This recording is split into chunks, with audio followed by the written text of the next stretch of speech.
Bulldogs league competition started with North High School at the Doghouse. Hemet took control of the game early, and the starters watched the scout team players wrap up the victory 26-2. The Bulldogs then traveled to Paris High School.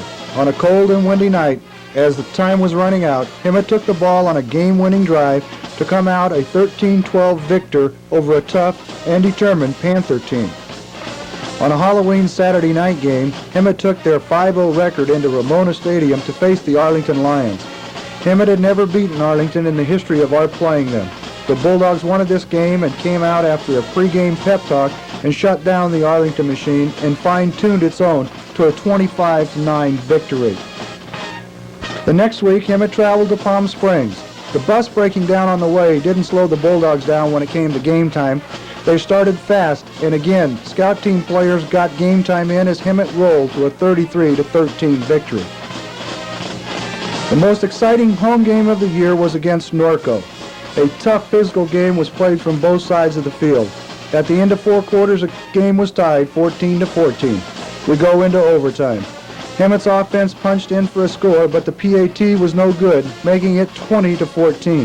Norco got its chance to tie or to win the game, but the Bulldogs' defense dominated the overtime and stopped Norco cold for a heart-stopping 20-14 victory.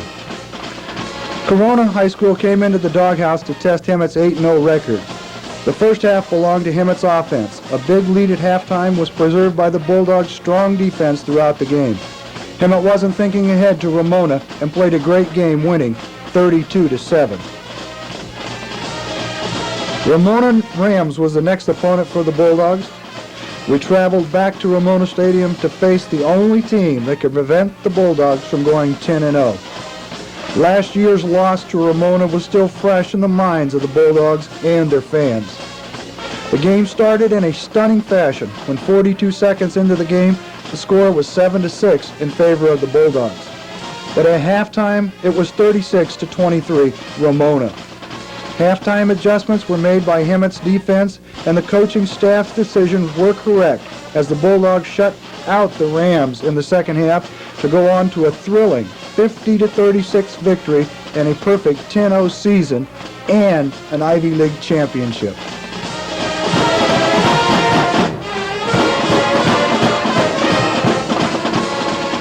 Hemet's offense was made up of a well-balanced attack. The talented, versatile running back position was led by 2-time All-League selection and 3-year letterman Ralph Johnson.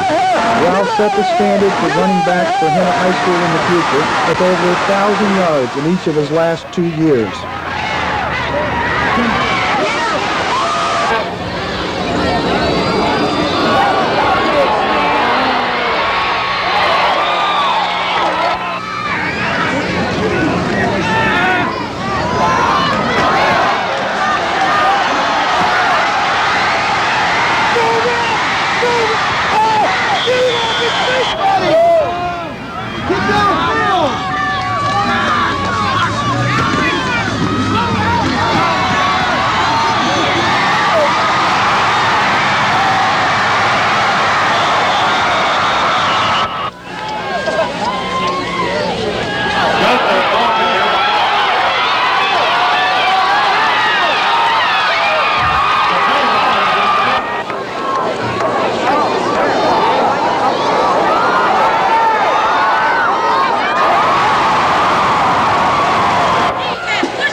Ralph's backups in his position also had some tremendous games.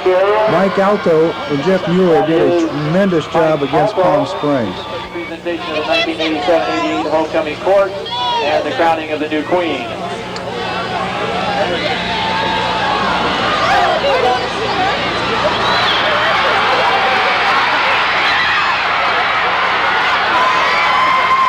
Number 27 for Hemet. Matt Wiley, Victor Glenn, Terry Picciotino ran and blocked well against North High School, with Eric Taylor filling in where he was needed. Honorable mention, all-league fullback Kevin Bates was praised by his teammates for his blocking ability and then being able to pop one of his many good ones up the middle.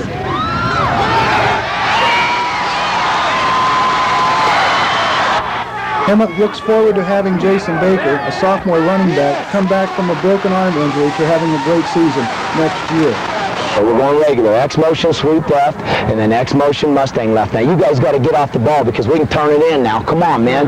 Cut it inside, Mike. Don't take it outside on this. Come on now, line right back on the ball. The passing game. Oh, what an air attack. The ends and wide receivers were Hemet's big game players, led by two-time All-League, Ivy League Player of the Year, and Riverside County Player of the Year, Jeff Scott. Jeff's moves and fakes would leave him open to make some incredible catches. Big play now, guys!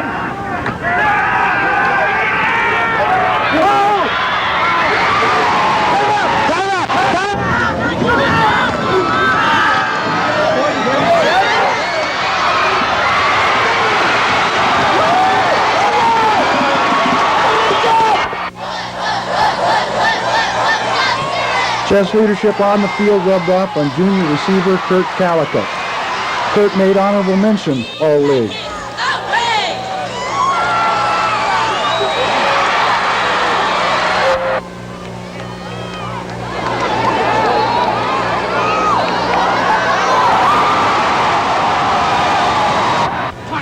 Ray McKenzie made some big catches also throughout the year. We also had Jeff Rath and Chuck Gorian waiting in the wings to show off their stuff. The wide receiving corps would get a lot of double coverage, and when that happened, Doug Needham and Kelly Smith, tight ends, would be free over the middle for surprising good gains. Got it!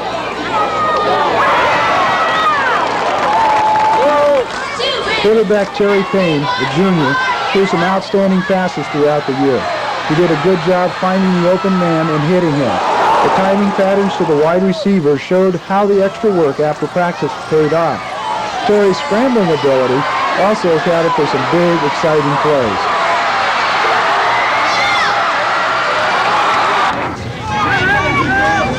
Backup quarterback Sean Murphy, a junior, came off the bench, and when he did, Hemet's offense didn't miss a lick, especially on fourth down punting situations when he caught the defense by surprise and threw some big completions for first down.